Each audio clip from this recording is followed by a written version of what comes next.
Hello বন্ধুরা, দেখুন আজকের রেসিপি হচ্ছে সাঁচি লাউয়ের পোড়া পিঠে। তার দেওয়া হয়ে গেছে মেনু, কাজু বাদাম দেওয়া হয়েছে, দুধ দেওয়া চলছে, চিনি পরিমাণ মতো দেওয়া হয়েছে। দেখুন কলা পাতা দেওয়া হয়ে গেছে। দেখুন বন্ধুরা, দুধ এবার বয়েল করে শুকনো করে নিতে হবে। দেখুন বন্ধুরা, একটু লবণ দেওয়া হয়ে গেছে পরিমাণ মতো হালকা।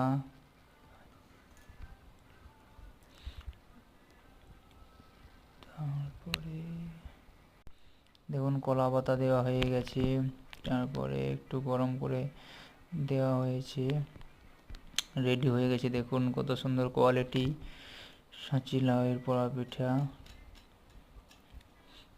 দারুণ সুন্দর হয়ে গেছে।